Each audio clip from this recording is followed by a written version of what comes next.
All right, welcome back to Seven Anubis Farms, and we've made us a solar power station.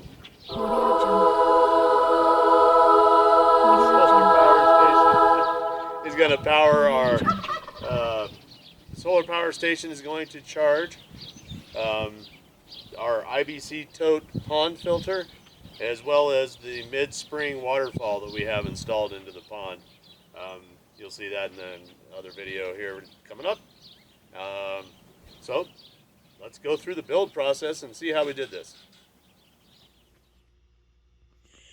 All right, I've grabbed a couple of materials that we're going to need here. We're going to need something to screw your equipment down to. Of course, you know, if you didn't have the convenience of having a pre-made thing, you could actually make this fairly easily out of some 2x4s and some plywood. Make it to size, customize it to the way you need it to, right? I got lucky, but anyway, pneumatic staple gun, so we can put on this hardware cloth over the holes that I drilled in the back. You're gonna need a solar controller. This is the Wanderer from Renology, or Renogy anyway. They also sell the solar panels, kind of as a DIY kit type thing for solar, although really it's just essentially selling you the parts you're really going to need. This is the type that I have, and we'll be putting in 2 solar panels connected to this. Those are the solar cables. This is a remote for it. I'm not sure whether I'm going to need the remote or not. I'll probably end up walking up to it anyway, but it does come with this. And you're also going to need an inverter. I've got the Krieger 1100 watt inverter. It has 2 plugins for it. The holes for the ventilation, this is why. It even has its own little fan on it. This whole thing kind of needs to stay cool. If it gets too hot, it'll just all shut down. But it also has that built into it so it doesn't get damaged, which is nice. But it has 2 plugins and a readout once it gets in here. So I'll go ahead and get all this mounted up in here, and we'll take a look at it here again once I have the equipment on, and then we'll put the rails on top, which are custom rails that you can put these solar panels at an angle however you wish and bolt them to the top of this so that they don't blow away in the wind. All right, next step complete. So we got the inverter over here. I've got it at an angle in here because there's the hole back here, and the exhaust for the inverter will point straight to that exhaust hole in the back, which is now covered with that hardware cloth. Staple gun makes this a quick, easy job. Now we've got ventilation down here. At the bottom, the cables drop down will be where the battery or batteries can be. Probably we'll run 2, but we'll start with 1, see how it does. And then you have the controller for the solar kit, or for the solar panels anyhow. And that'll be there. So I'll break out the brackets, we'll get these laid out and get those mounted to the top.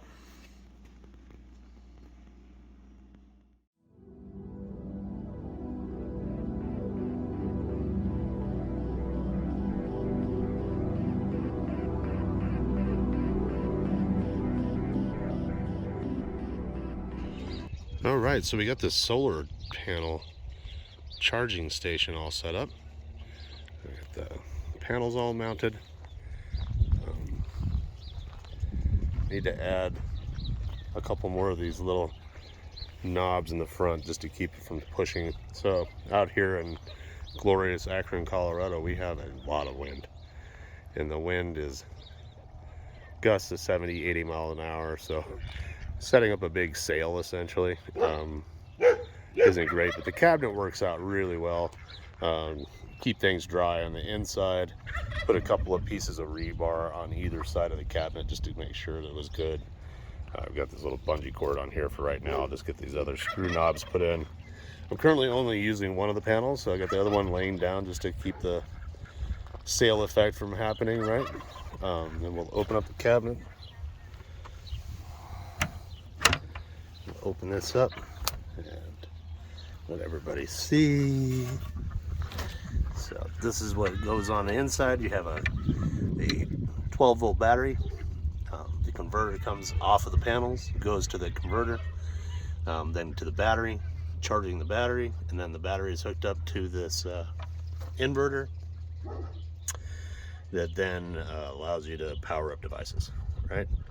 The little cubbies in here worked out really well for storing the extra cables, keep as much of the electrical stuff out of the weather as you can, but also provided some ventilation to keep it cool, so that the battery doesn't overheat, or the inverter.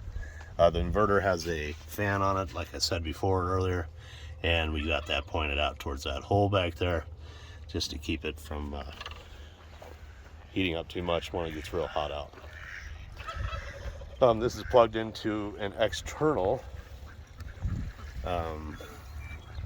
timer power strip, which you can close and it'll be weather tight, and that is actually running.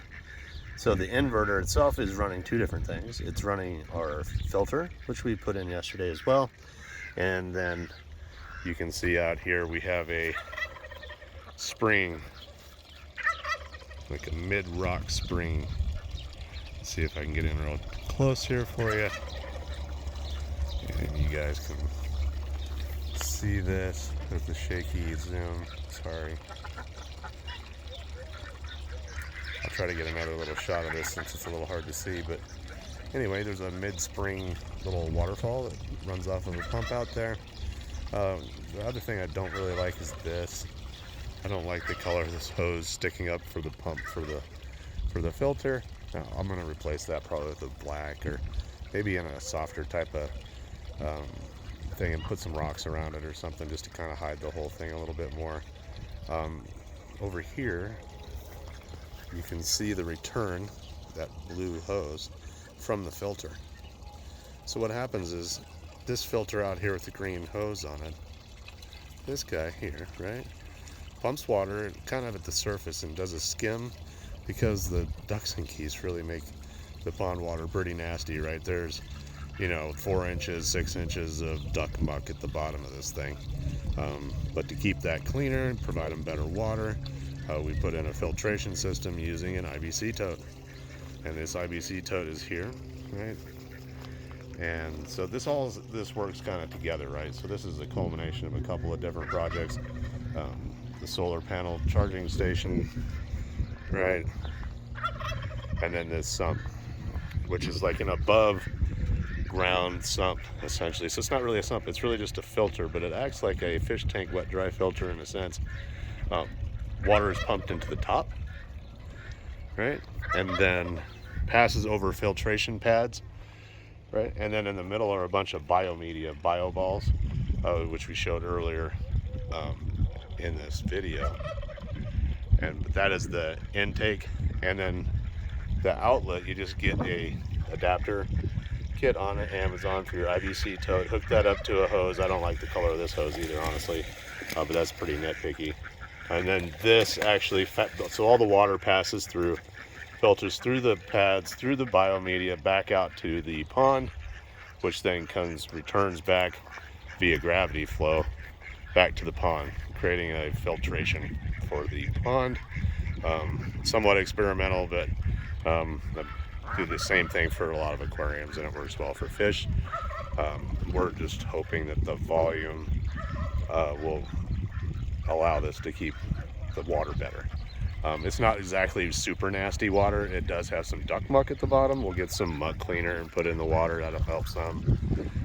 It's not super bad, but I want to give our ducks, the best life they can have, and they really love, as you can see, messing around in the pond. They think it's the best. I want to put in a little more hardscape over here now that we're done with the I don't know, infrastructure pieces of it, right? I also have a piece of rebar just holding that electrical cord up. I'm going to tape that all up, weatherproof that some too. But this thing theoretically will run 24/7, 365. I think when it gets really cold out and the water starts to freeze, we'll probably turn it off. No sense doing it when the pond is frozen anyway. The pond's only about 4 feet deep, so most of the top gets pretty frozen. I would imagine the bottom foot or so it probably never does. But anyway, here's another quick look at our duck pond. We'll take some more video of it once I get it reshaped. But the filtration system's in. Super happy about that. All this probably took a full day to get this all set up, so set aside some time if you want to do this kind of project. I will leave a list of materials and general how-to assembly for all this, although most of it's just kind of in the previous videos, but sometimes I don't show the actual construction, mostly because I figure people are going to kind of do it their own way, and they're going to, use this as an example, right? They're not using this as an actual build guide. If you really want a build guide, let me know in the comments, and I'll be happy to provide something like that. Anyhow, this has been very exciting, and another update from Seven Anubis Farms, and we'll see you on the next video. Thanks.